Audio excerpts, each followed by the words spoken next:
Warning, this content is for entertainment and educational purposes only.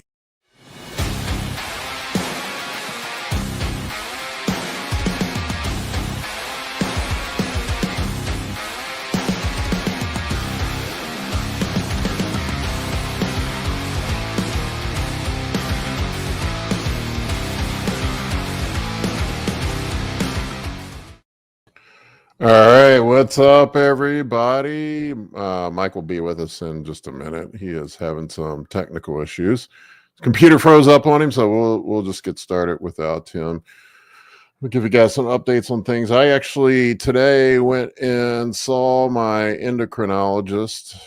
People love it when I talk about being diabetic, but I'm actually managing my diabetes through an endocrinologist now, and I have been on GLP-1s I started retatrutide in February. I got blood work done in February, and my A1C was absolutely horrific. It was 10.6, which I'm embarrassed that I let it get that high. I'm a type 1 and 1.5 diabetic. Basically, I don't make enough insulin. So my doctor, instead of being a bro and just managing it myself, I went to an endocrinologist and had an endocrinologist help me out with it. And so I ran 3 months of retatrutide and did that for, I don't know, for about 90 days. And then she put me on Manjaro, which is tirzepatide.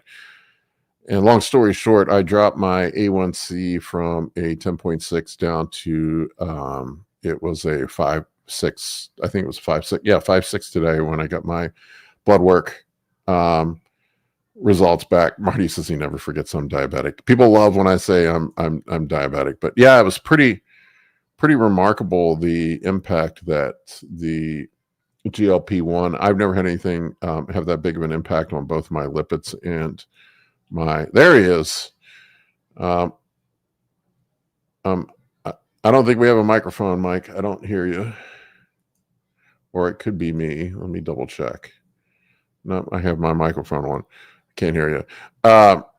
Yeah, so yeah, it was pretty profound impact that it had on my blood panels. It was there we go. There we go. Yeah, it's pretty crazy. I was just wasting time until you got on. I was telling people I had a follow up with my endocrinologist today, and I'm 5 months into running GLP-1s, and I knocked my A1C from a 10.6 down to a 5.6, and I took my LDL cholesterol from, it was in the 140s down to 60. It was fucking 60 on the blood work I had today. And then my ApoB was in the 60s. My Apo was undetectable. My triglycerides were in the 60s. It's pretty amazing, these GLP-1s. It's not just the people in the bodybuilding community are focused on them for weight loss, but it's pretty profound impact that they have on your lipids and my A1C, my C-reactive protein, every fucking thing came down. Yeah, I mean, even just the minor impact on hunger and contest prep, like on a super low dose, is pretty. It changes the game significantly for a bodybuilder. But then, even low to moderate doses to have that sort of impact on the lipids and stuff that we were all sort of affected by as PED users it's pretty incredible. It's amazing to see what's going to happen next. I think there's a lot on the horizon for these types of drugs. Yeah, I don't want to put the cart in front of the horse, but I almost wonder if it seems like these GLP-1s could potentially, specifically retatrutide, could replace multiple drugs. Like you could get people off ezetimibe and rosuvastatin and off of metformin, and you don't. Part of me wonders, like your insulin sensitivity and insulin production gets so good, like you probably don't need insulin anymore. When you're blasting carbs, it's pretty fucking profound, to be honest with you. It's been a game changer for me. I mean, I've always struggled with I have this genetic predisposition for diabetes and dyslipidemia, which it's pretty fucking wild. Anyway, we're not here to talk about me. I had to fill some time, Mike. No, sorry, man. I've been using Max for 15 years, and I've never had that happen to me. So they're usually pretty reliable. Sometimes they do well. It locked up and just restarted itself. I'm like, okay. Yeah, they'll do that occasionally. But I did, 15 years, 20 years of IT security and support, and they are way more reliable than a Windows computer. Amy says that the moral of the story is drugs work. These drugs work really well. Yeah. Josh, Paul got that blood sugar. Get that sugar in the blood. Let's see, Zionic. Big Paul live means it's time to shut up and learn. Always locked in when the coach speaks. Let's see how Mike is looking with 2.5 weeks out. Did you send me new check-in pics? I didn't see any. I saw the video. No, just since I sent you that video today, but I sent you check-in pics Sunday morning after the high day. Those are the last check-in pics you have. Did you send them on text? Yeah. Okay, let me look in text. I was looking at Telegram. Folks, you can see how organized I am. Oh, yeah, they're behind the video. I see. The short video of the areas that are still swollen. Yeah, your stomach's still swollen. The video was just to illustrate that there was still some inflammation there. It's pretty swollen. The subcutaneous water thing, and having gotten some new gear in the middle of this thing now just really has me concerned. And the combination of symptoms between the nipple sensitivity and even a little bit of swelling. And I didn't feel it necessarily, but I saw it today when I was taking my shirt off to pose. And it makes posing hard because I don't want to look at myself right now. I just want to. It's really frustrating, but if I had all of a sudden replaced my Masteron dose with Deca, this is exactly what would happen to me. Well, we know, we were talking about it yesterday. I have, over the last couple of weeks, run into multiple batches with clients and just people reaching out to me on social media of fake Masteron. It's been a problem. It's been a lot of fake Masteron running around. I went and looked at the lab reports that convinced me to order that from that source. Well, that doesn't mean anything. Well, they were dated 2021. Yeah. So either that's an old batch or it's bullshit. And I never trust the source when it comes to testing. I have a lot more faith in my Primo than I do, but my Masteron, but I don't know. Maybe we should have this conversation. I'm considering just taking it all out and just. I probably would dump it. Yeah, that's my 2 cents, man. I just had this conversation with another client today on prep. Same issue. He's as Josh said, you can't fake trend. That's always an option. I was squeezing the boobies for Rise 41, who keeps commenting on my chest. I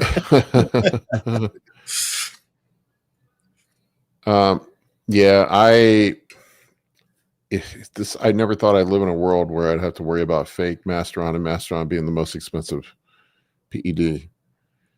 It's strange times we live in, my friend. It's funny, like 5 years ago, nobody even ran Masteron. Everybody said Masteron was shit. And now everybody's running Masteron because of, I don't know. Well, switching to EQ for the time, but the problem with EQ is it's got like a fucking 15-day half-life. It won't even be peak. It takes 5 half-lives for it to peak, so it's going to be 2 months before it's even peaked, so it's too late. It's not going to do it shit for this show.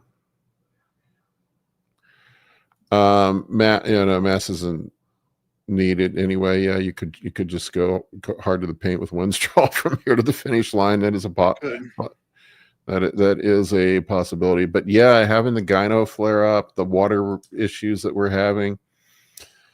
I mean, Dean was on yesterday. I mean, he said a simple way to do it is just to get an estradiol test done and look at your testosterone levels. That'll tell you. I did do labs today, so we'll see how fast I can get that back. But I just don't think so. Here's what I have that I know it's good, right? Is obviously test and trend, and then I have that one bottle of mass probe. And that's what I injected today, just 100 milligrams of that. What I understand, mass probe is legit. It's the mass enanthate that people are having problems with. Well, I bought this long before the shortage, so and I've done a cycle of this exact stuff before, and I know. Like I don't know what's real and what's not, but I've had a lot of people DM me and tell me rumors and hearsay and things about what's going on in the underground market, but there's supposedly like no mass, like really no raw right now at all, especially Masteron, like Masteron's like just Masteron and Nanthate specifically. It's just. So what do you think the strategy is going forward? Do we switch to all the fast esters and just do mass trend? I mean, that's the only thing you can do right now. Test probe for the last week and then start going into we're going to start winning next week anyway, right? Yeah, I would just go ahead and fire up the Winstraw. Joints are going to hate you, but yeah, I'm going to have to lighten up on the workouts too a bit. But yeah, I would. I mean, and if you have Proviron, that's not going to be fake. I do have Proviron, and and it's good. I know it's good. So yeah, I would. That's probably what I would do. I'd just run Masteron and Proviron. I mean, I'm sorry, Winstraw and Proviron. Proviron gonna harden things off as well as Masteron would, dry me out. I mean, it's not an anabolic. Yeah. It's straight DHT, basically. It's not going to fill in the void for Masteron, but it'll help to a certain degree. Winstraw would, in theory. And the issue with like putting any long acting and like if you wanted to switch to Primo or EQ right now, it's just not even really going to be peaked by the time you're at your show. It might just mess things up more. Well, like I said, I have Primo too, but I can't be 100% sure about that even. So I just feel like a safe bet is drop both of them. Somebody asked about what about DHB? I have seen horrible blood work on DHB for people. I just have seen terrible. I've had multiple people. I know there's some people are going to disagree with this, but I have not seen. I have seen this multiple times where I've had multiple people that have run DHB and end up with alongside orals and tren, and end up with ALT and ASTs north of 1,000, which is not good going into a show, obviously. Yeah, I would not. Somebody's asking why Proviron. I mean, Proviron's straight DHT. It's going to help with estrogen mediation and hardness and shit like that. It's time to start killing the estrogen completely anyway. So yeah, I mean, at this point, we're 2.5 weeks out. Yeah, we're gonna have to. I mean, we're gonna have to start talking about peak week too. So we'll probably do that on the next episode. But usually for peak week at 10 days out, we're going to start water loading. Well, you're probably already drinking that much water anyway. We're going to start doing 7 liters of water. 2 of these a day. 2 of these. Yeah, perfect. Yep, Josh. I've been trying to put some natural diuresis to shed some of the subcutaneous water, but DHB and tren are the most toxic GGT injectables. Yes, they are. Yes, they are. And that combo does not sit well with people. Too many variables in national bodybuilding and DHB and other randoms. I have not had good experiences with people in and DHB. Well, we already know last time we switched to propionate on the test, and went hard in the orals, and I dried out and hardened up a lot in the last 2 weeks. So, I mean, I've seen people in 7 days harden up on Winstrol. Winstrol is pretty quick. Yeah, I don't know what the sudden infatuation is with people in DHB. Somebody must be talking about it, but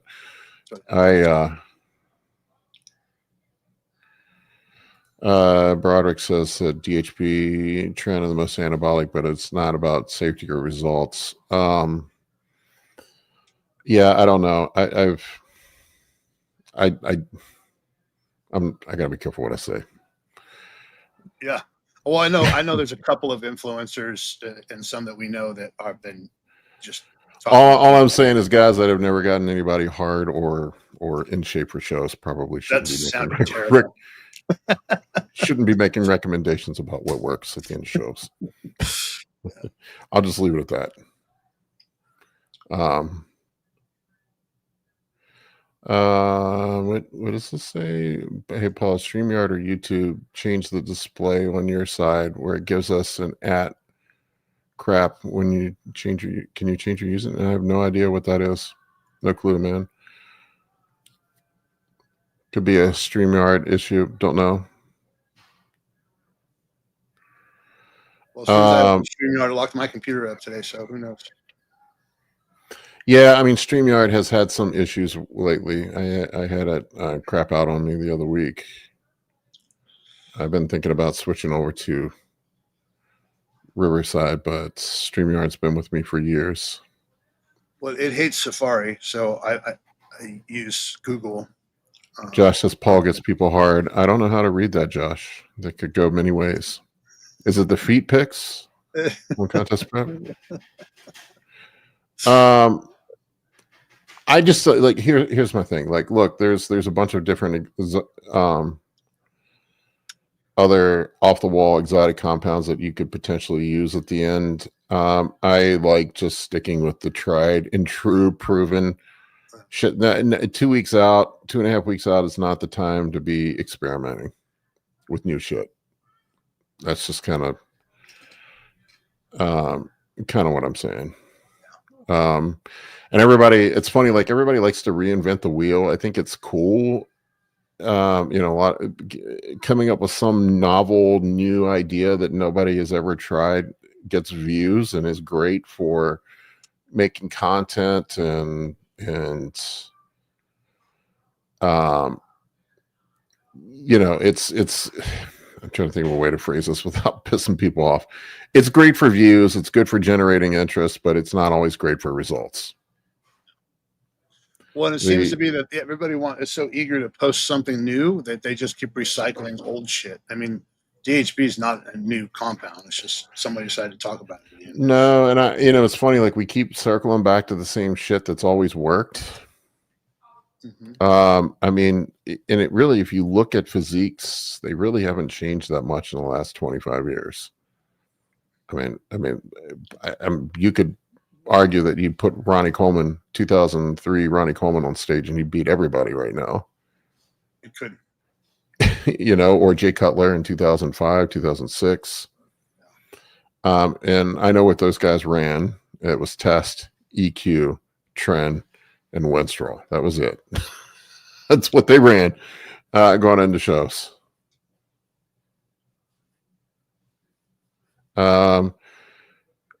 This is Paul, you were talking about Reddit earlier. It's a pretty stout dose and didn't get much as far as appetite suppression. I switched to tirzepatide in my form. Got it. Yeah.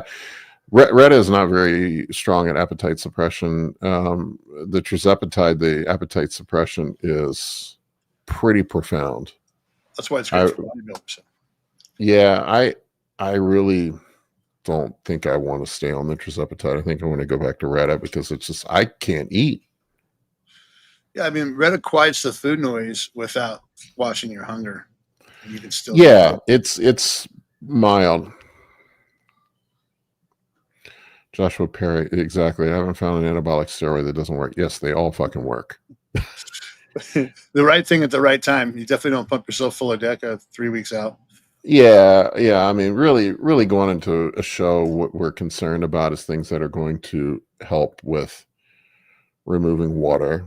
So things that are going to affect mineral glucocorticoid, diuresis, things like that. So, and then also, like, if you throw in a weird compound you've never run before, you don't know how you're going to react to it. No. That's what started this whole freaking mess with the L-carnitine. Yep. Yep. I just like playing it conservative, to be honest with you. Stick with the shit that works. I mean, we can look. I mean, just like, I don't know. Everybody wants to reinvent the goddamn wheel. I didn't mean to get on this rant, but it's really been irritating the fuck out of me lately. I see all these people that keep reinventing the wheel and coming up with new and creative ideas to get in shape. And the one thing I notice is that the motherfuckers that are saying this stuff never look better. They look the same or the worse than they did before. They don't make any improvements at all. None. Well, that's because things like consistency and discipline are boring as AF. So Yeah, they're boring as fuck and they work. yeah. And then, you know, sometimes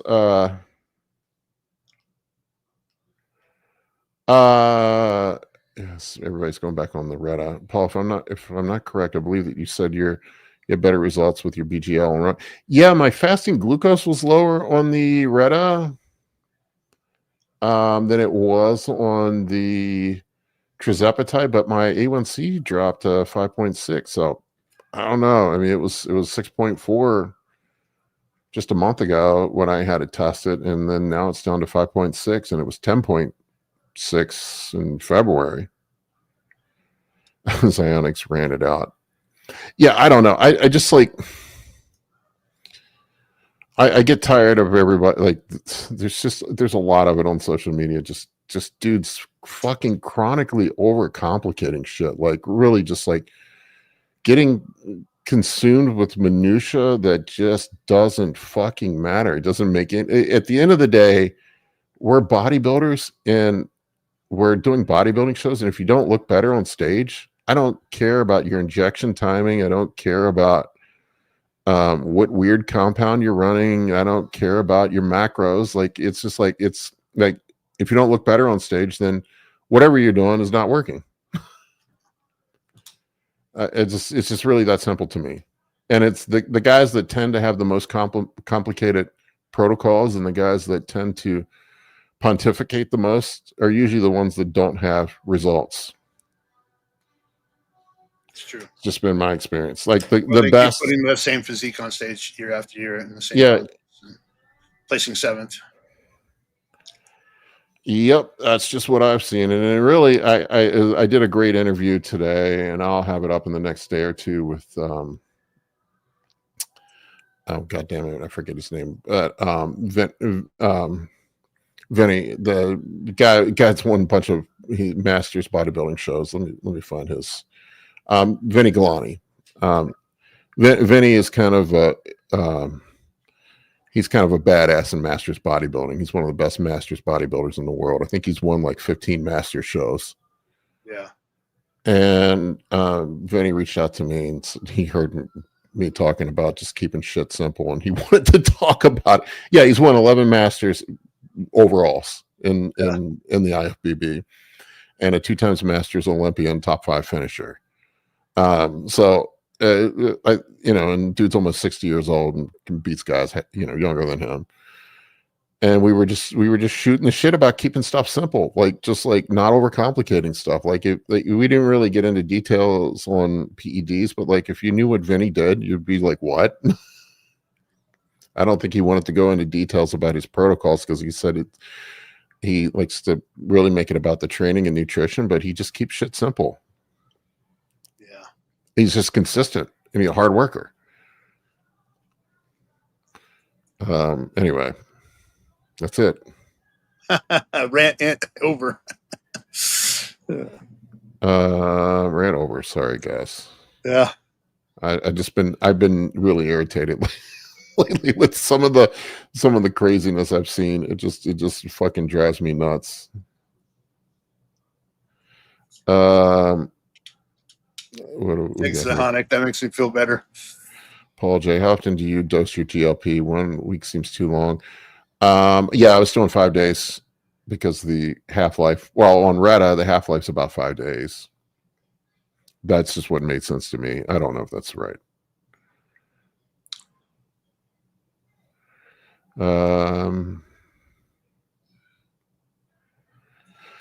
Yeah, let's see. Your face has anticipation, and you seem to want to know how the plan lands there at Nationals. Had some setbacks. Yeah, I mean, Mike's had this prep has been a lot harder than the last one. Yeah, I mean, some of it's to be expected doing back-to-back shows too, but it'll just make the victory, that much sweeter when I'm crossing the finish line, even if it is, 8th place or something. Depends on how many people show up. Yeah. What are you guys going to do to get the water off? Lots of stuff. That's the secret. Those are the secrets I don't tell people. No, really, water is it's pretty simple at the end. It's usually a water load going into about 10 days out. We crank the water. Mike's already drinking, but usually I'll do like 7 or 8 liters of water, usually 2 gallons roughly.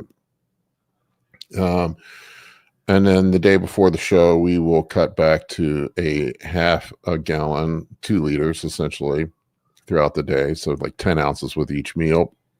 And it's funny when you're at that end and you're drinking a half a gallon of water after you've been drinking 2 gallons, it feels like you're drinking nothing and you're dying of thirst. That's the hilarious part.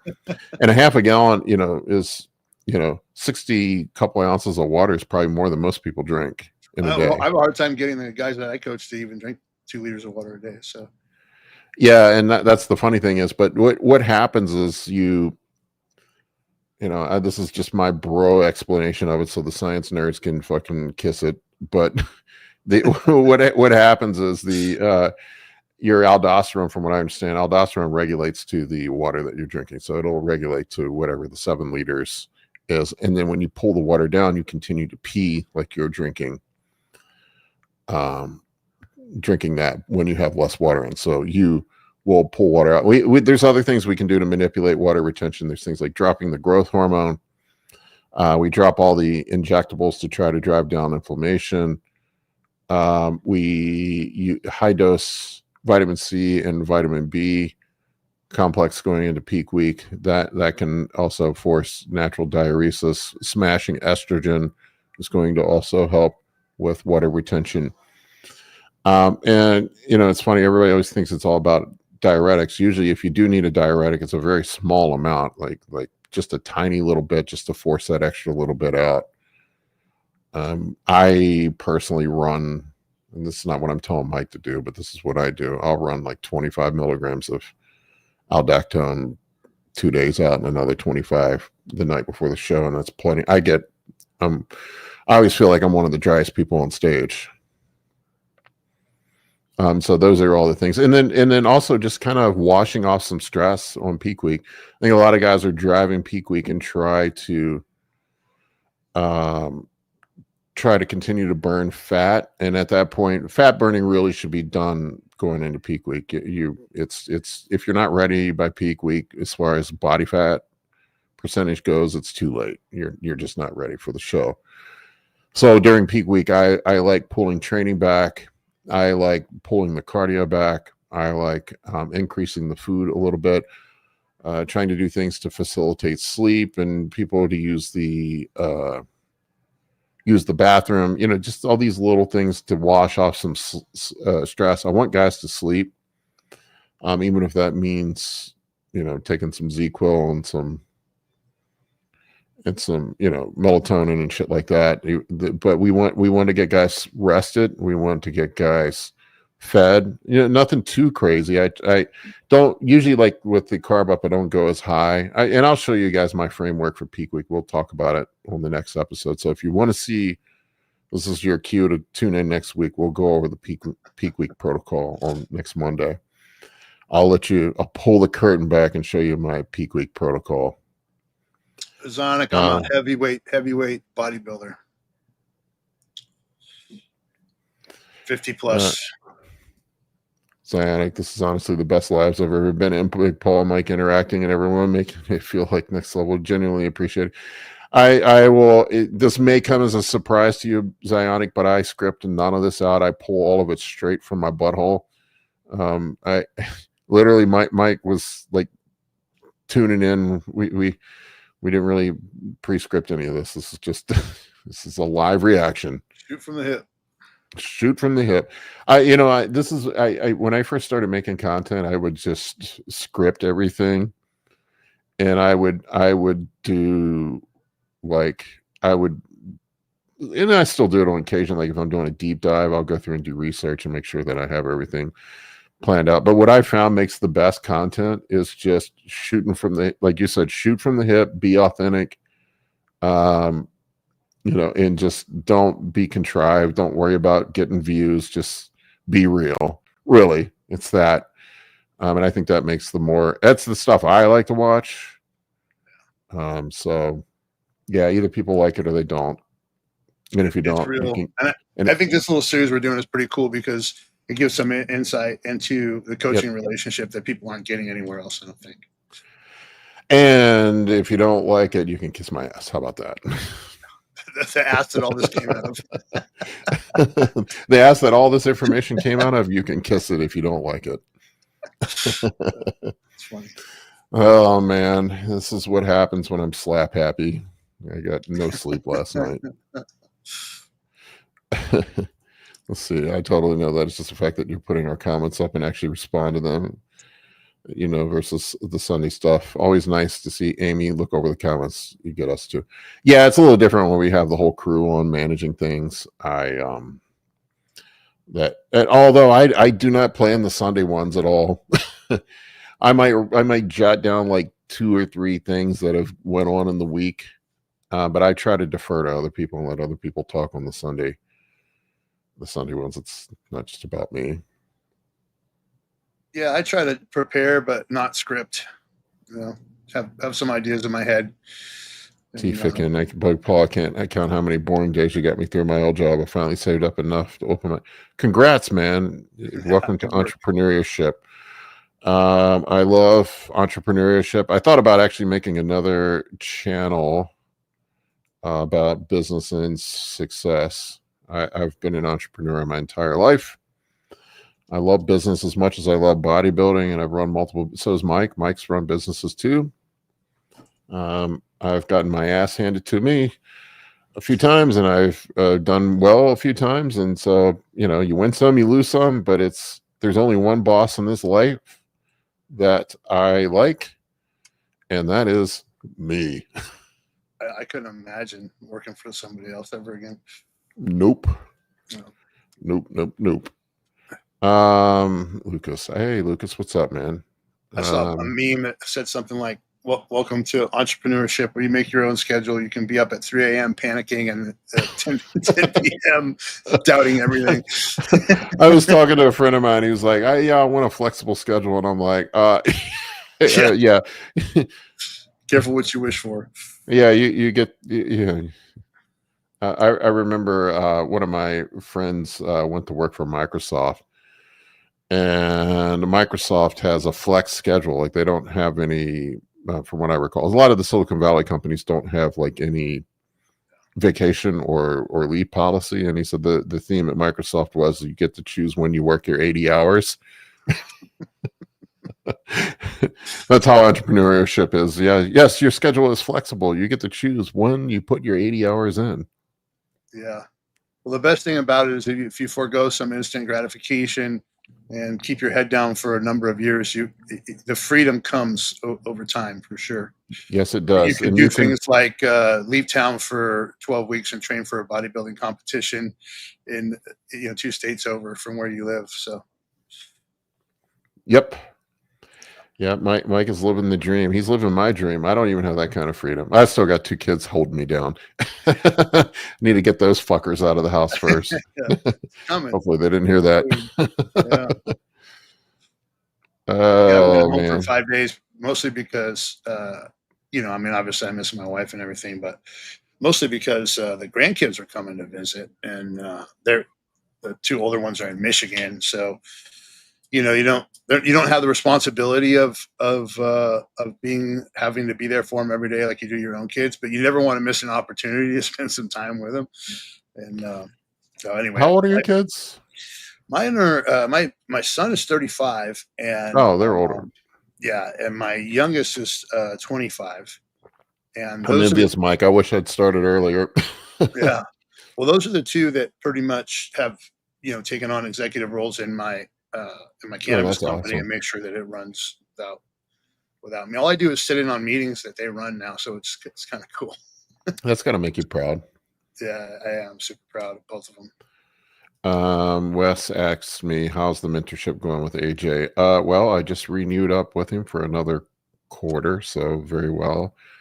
It's not cheap, but it's been valuable information. AJ is pretty amazing. I've learned a lot from him. I will say this, he is very unconventional. Justin's still my coach. Nothing's changed there. Although I haven't been checking in lately because there's nothing to check in with because I haven't been training or really training. I'm just doing rehab for my surgery. I'm just kind of winging it when it comes to food. But Justin's very much formula driven. Like Justin has a formula that works. AJ really just, he's more of an artist, I would say. Justin's a scientist. AJ's an artist, is the way I would describe it. AJ just kind of sees how people are react. I've had him help me with multiple preps, and no two of them are anything remotely the same. He just he's very unconventional in his thinking, and I like abstract thinkers and problem solvers. And he comes up with some really creative answers to problems with people that seem to work. I'm like, you sure about this, man? So that's how I would describe your style if someone was asking me though too. So that's probably why you like it so much, right? It's it's a lot intuitive and based on your ability to assess a situation when it arises. Well, you ran businesses, Mike. You know this. You have an outline of a plan. You have you have a framework, but there's shit that just happens on the fly that you have to react to, and sometimes you have to throw that plan in the trash and just react to the curveballs that come your way. Sometimes it works, sometimes it doesn't. Like a fake batch of masteron. Like a fake batch of masteron. I mean, you could put your head down and be stubborn and say, no, it's not fake. And just keep doing what you're doing. Or you could make a call an audible on the fly and try to correct things. I mean, that's kind of the way I look at it. But yeah, I try to be a problem solver, and this is why I don't have a template for. I mean, I have a framework I work by. Like there's certain core principles I believe in, and I think that's the same. Not to get on a business thing, but it's the same thing when you're running a business. You have sort of core principles you operate by, but then you use your ability to problem solve. I think that's the problem. Not to go back to the rant again, but like the guys that are too much into the science and data end of it, that you get blinded by that sometimes. And I call it, I managed a team of engineers for years working in IT, and you get guys that would get so caught up on minutia that they wouldn't see the big picture. They just completely miss the big picture when it comes to things. And that's the issue. It's not, look, I have a science-based degree. I love science. But I think sometimes if you just get too caught up in analyzing the data, but you miss your check and picks look like shit. Right. But all the data says otherwise. I'm like, well, the data don't fucking matter if the check-in picks are screwed.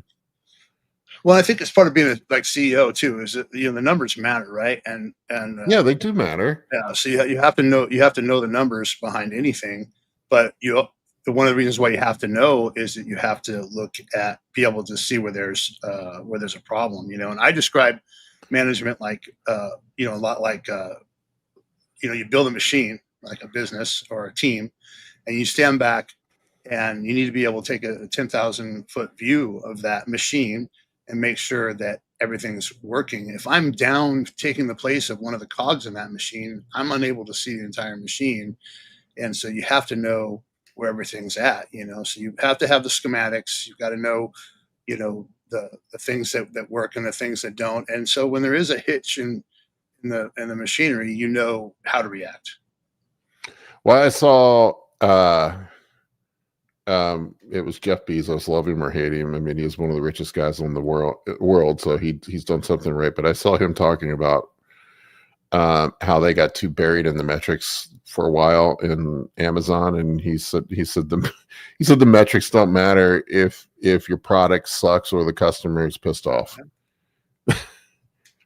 And that's the way I look at bodybuilding. Like I do measure things. I mean, we're looking at weight and body fat and blood work and calories and macros and all that shit. We're certainly looking at that, but it ultimately it is a bodybuilding contest. And it's the guy that looks the best that wins. And I heard Chris Aceto talk about it, where he said that bodybuilding is an art, not a science. It was just... It is. I mean, I would say it's probably 80-20, right? 80% art, 20% science. And I like, again, going back to the CEO thing, I'm kind of data driven to a certain extent. Yeah, you and me both. Yeah, I mean, I that's why I like doing lots of blood work. I do probably more blood work than any other bodybuilder I know. And I like doing the DEXA scans. I like having those data sets and knowing, okay, this is what I look like at this point when I was 6.9. So I can look at myself objectively and have some idea of where those numbers land.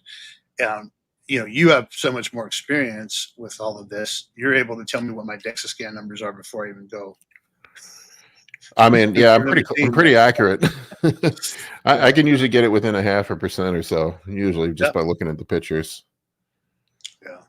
I just had a client the other day that got a DEXA scan done, and I told him what he thought it would be, and he was like, yeah.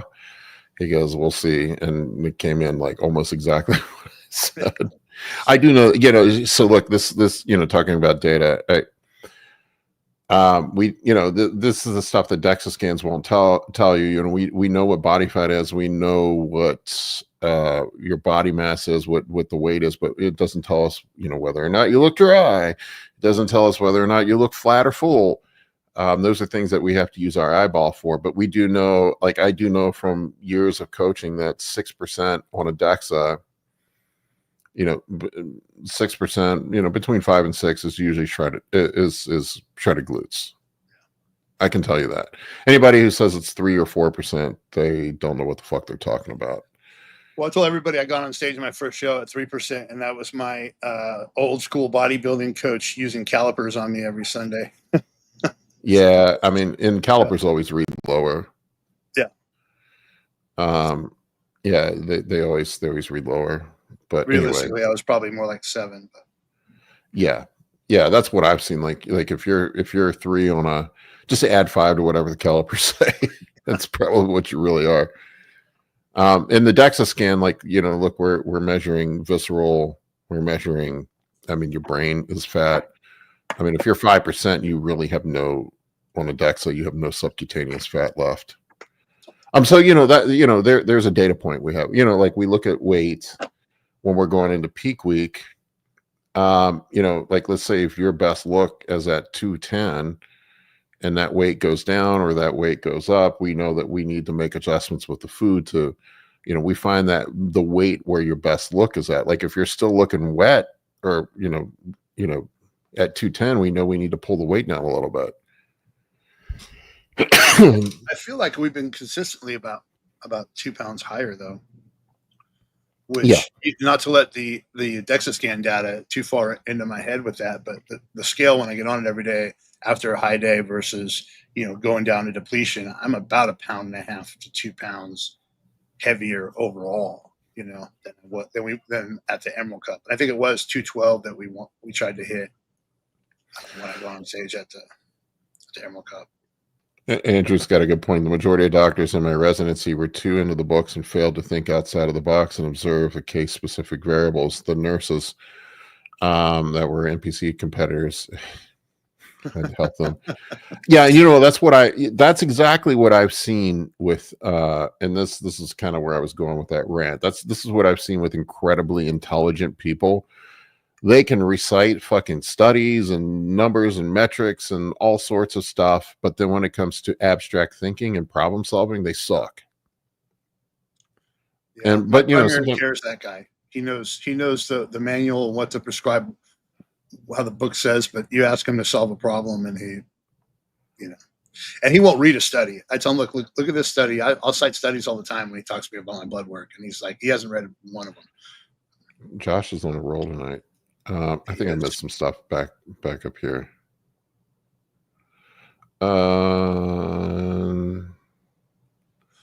Rise 41, get out there and do it, man. It's fun. Yeah, there's a Gym Bro Masters category. It's called Men's Physique. That's what Men's Physique was made for. Honestly, he absolutely could. He absolutely could. I've seen pictures. Honestly, this is what I tell people. Don't worry about placing. It's just a good experience. You meet great people. Like how many new friends and acquaintances and connections and just have you made just from competing, Mike? Yeah, it's been every time I go to a show, it's been that way. There's new people added to the collection. You know, I had the opportunity to have the guy who won the overall to Emerald Cup on my channel the other day, and that was pretty fun. He's like, you know, him and I just really clicked and had a great time just BS, and we didn't get a chance to BS at the show, and it made for some pretty decent content. Yeah, and I don't showing up at shows and talking to people, and like, you know, and since I got to Nevada, and you made a bunch of new friends, probably more new friends showing up at shows than I have in the gym. So, yeah, I mean, I mean, I've always made great connections at shows, and like all my closest friends are in bodybuilding. I like that. To me, I know it sounds cliche coming from a guy who won a pro card, but like I just have never really cared about how I placed in shows. I mean, I want to compete. I want to be the best version of me that I possibly can be. I want to go out to, when I go into a show, I want to know that I'm better than I was on my previous show. But I never really cared about how I placed. It was about, I've said this a million times before. I don't remember where, it's not my quote, but I remember hearing a quote that you don't climb Mount Everest for the view from the top. And I just, I try to remind myself of that. Yeah, Amy. If friends are my family, I would be lost without. Yeah, I mean, Amy, you and I and this group, we all connected because of bodybuilding. Anyway, I have gotten way off track on this one. People seem to like this. Yeah, the chat's lit up. Everybody loves what we're talking about. So. Well, I mean, this is real life, man. Yeah. All right, question. Paul, based on what you've seen with Reddit, is there any weekend that adult beverages are included? How does Reddit help with damage control? Expand on this if you can. I usually, like if my guys want to go in the off season, obviously on contest prep, having alcohol is not a good idea. Especially when you're running a bunch of orals and if you want to be in your best shape. I don't like getting on stage with any what ifs in my head. So I want to make sure I've been locked in and put my best effort in on prep. Any off season, if you want to go out on a Saturday night and have a couple fucking drinks, whatever. I don't think it's the end of the world. Just don't go get hammered. Reddit, from what I understand from what people that are running Reddit, that they lose the urge to drink and smoke. There's some studies going on investigating using it as a treatment for addiction. I know that my wife has had no desire to drink at all since she started using Reddit. She had I think she had one glass of wine one night. She's like, she was upset with herself for having it. Let's see. Buddha to Zeus. I'm headed to Mexico tomorrow. In San Miguel and Mexico City. Does anyone have any recommendations for gyms there? I don't know of any gyms in Mexico City, but I went to Mexico City last summer and it was the coolest fucking place ever. I would have never have picked that as a place to go, but was convinced by my partner to go there, and we did, and it was amazing. I had an amazing time. I'd love to go back again and explore more. It's a really fucking cool town. I have a friend And I got really lives there, and she's a pro wellness. There's a huge bodybuilding scene in Mexico City. they treated me like a goddamn celebrity in the airport. I didn't even have to go through customs. Really? I was 1 week post show, so I was looking pretty juicy.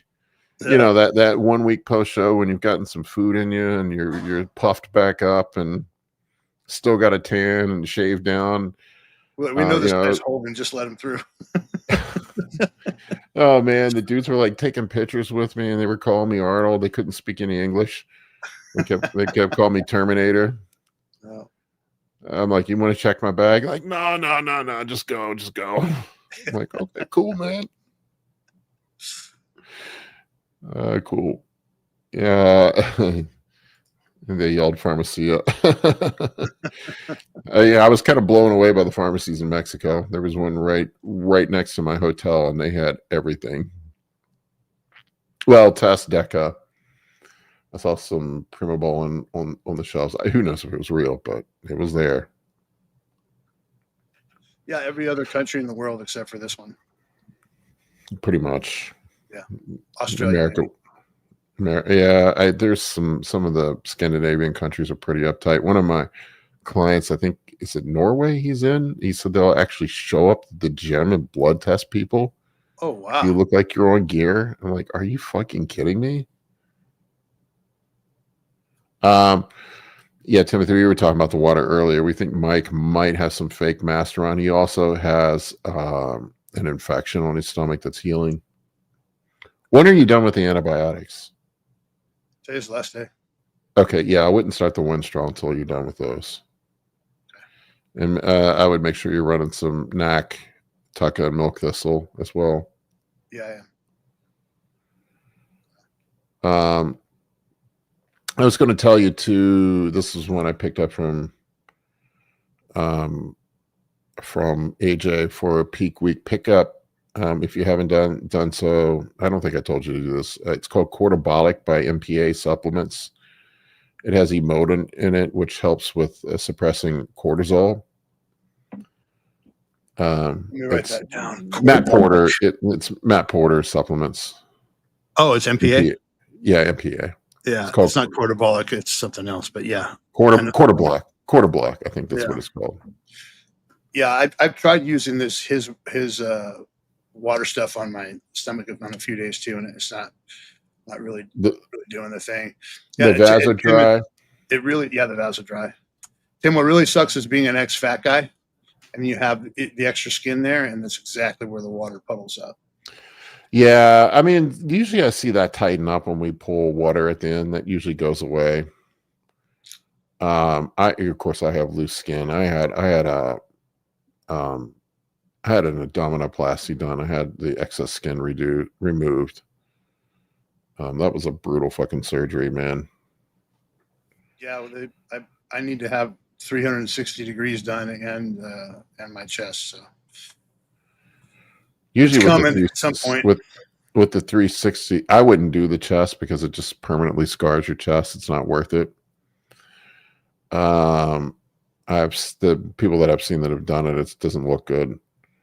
My first coach had it done, and it looked. I mean, his looked really good. Yeah, it's maybe just the same skin folds that everybody gets, like in their late 40s, early 50s, right? It's Oh, it's quarter block from Emodin from cortisol. Chemix. Yep, that's it. Quarter block Emodin from Chemix. That's who makes it. Yep, sorry. So he likes the MPA, or he likes the quarter block? The quarter block. Yeah, sorry. The one with the Emodin in it. Okay. I also have some Canadian Preparation H coming, which helps tighten the skin. Yeah, I was telling people to get the Canadian version, and they were like, no, it's the same. And I'm like, I don't think so. It's not. No, it's got this other stuff in it. But there's a place online you can order those things from Canada. I will tell you, it'll fuck up your tan. Same thing with the Last year at Masters Nationals, they were kept telling people don't use Vaseline dry. It'll fuck up your tan, and there was some people that had fucked up tans. All right, yeah, Marty's one of my clients. Paul, I'm blaming the water I held on fake masks, not the random cheat meal I had. Sure, that works. Tell yourself whatever works. I love Marty. Marty's great. Marty hooks me up with shirts. Does he? Yeah, he was talking about open art studio earlier. Marty's great. No, there was no cheat meals, but Paul did give me a unlimited, or not unlimited, but unmeasured meal at the end of the day the other day, and I ate pancakes right out of the pan in the RV, dipping them in syrup as they came out hot. About 300 grams of carbs worth. didn't do any damage either, did it? Oh, it's actually the most full I've looked in a while. The next day I looked. I mean, that's why I sent you the pics. Yeah, you look good. Yeah, I mean, if you want to share them, people want. Yeah. Shit, I started ranting, Mike, and I completely forgot that we're doing a check-in. This is what ADHD looks like live and in person, in case anybody was wondering. Okay. Let's see here. Yeah, I mean, you're a little watery, but I mean, you look much better than you did last week.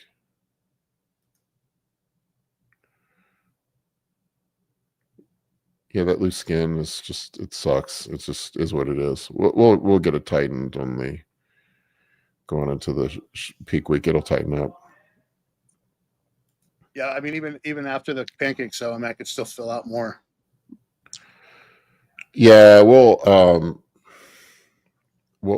start cranking the food back up a little bit on the peak week, and I'm probably going to share with I'll get AJ to take a peek at you too.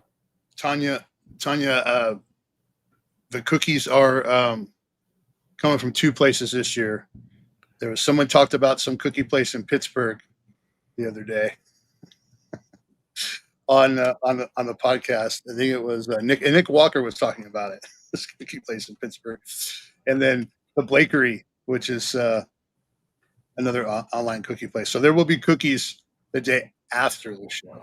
They were selling cookies after I won my show. There was a vendor there selling giant cookies. That's probably who Nick was talking about. Yeah, right after the show. Same thing at North Americans. I ate a cookie at North Americans while the guys were competing because I was not competing. So I said, yeah, fuck you motherfuckers. I'm coming backstage with a cookie. Yeah. Y'all can watch. I got my pro card. The Emerald Cup, it was funny because the Reddit had quieted the hunger noise for so long. I hadn't even thought about a cheat meal or what I was going to do the day of the show, like everybody always thinks about and obsesses. And then I get to the show, and a couple friends of mine said, "Hey, so what are you going to eat after the show? You already get a cheat meal worked out?" I'm like, "No, I hadn't even thought about it." Right? So I spent the next 24 hours obsessing about what I was going to eat. What I was going to eat. It was so late when I got out. Got out of the show last year. There was no place really to go.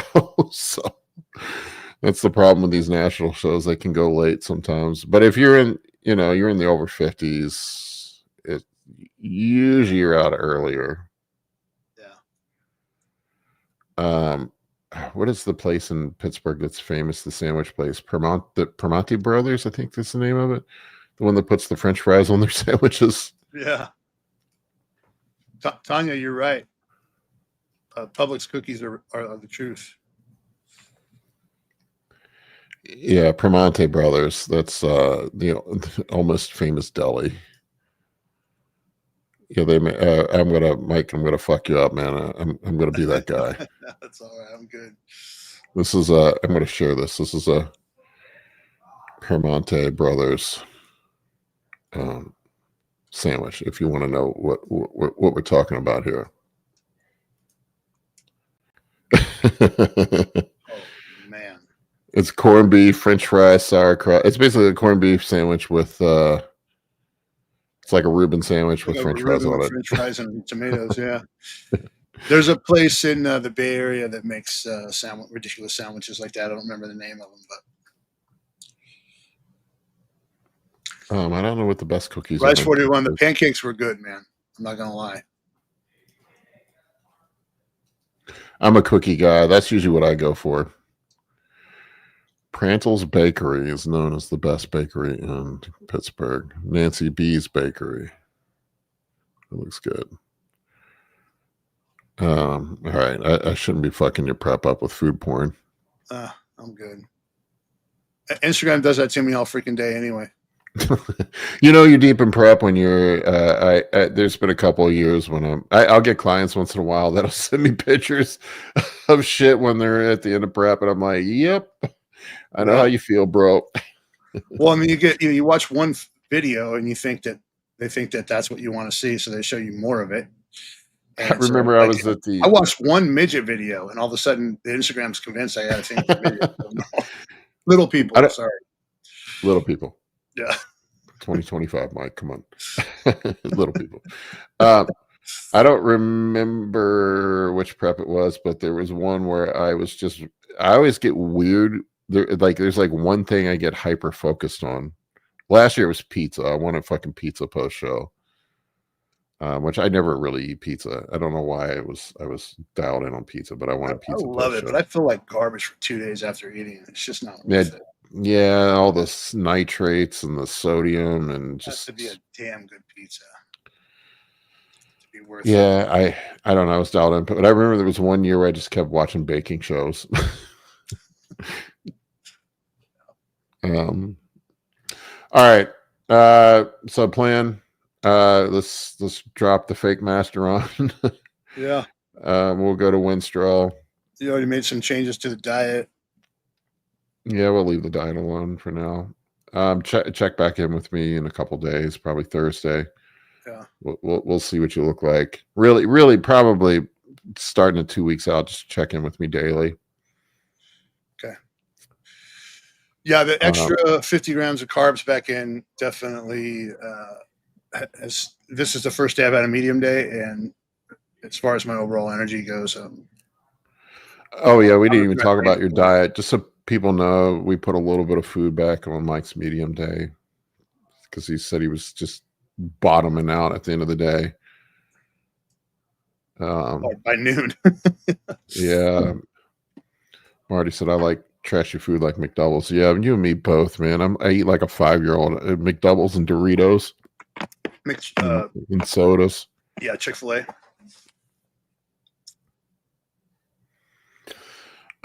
Jay Gambler wants to know real quick, does coming online, this and Cheryl, this create additional pressure? Not really. I documented my entire prep last year. It was in the back of my head a little bit. I'm like, I don't want to go out and embarrass myself, but at the same time, I wanted people to share on my journey and hopefully learn. And I'd rather share the disappointment than have anybody see me quit. Yep, that's what it's about. At the end of the day, like I said, nobody climbs Mount Everest. Yeah, nobody climbs Mount Everest for the view. And when it gets hard, just keep doing it. Keep going. Yep. All right, I think that's it, folks. We're going to wrap this one up. Wow, this hour went by fast. This is what happened, folks. Just so you know, this is what happens when you have a latte and 2 energy drinks in one day. It's in 5 hours of sleep. So I am slap happy tonight. You get 3 rants in 60 minutes. 3 rants in 60 minutes and barely any check-in. Hopefully you're entertained. Are you entertained? Hopefully. All right, folks. Take care. We'll see you next week, and we're going to talk about peak week next week. So that one will be fun. A little more serious. Take care.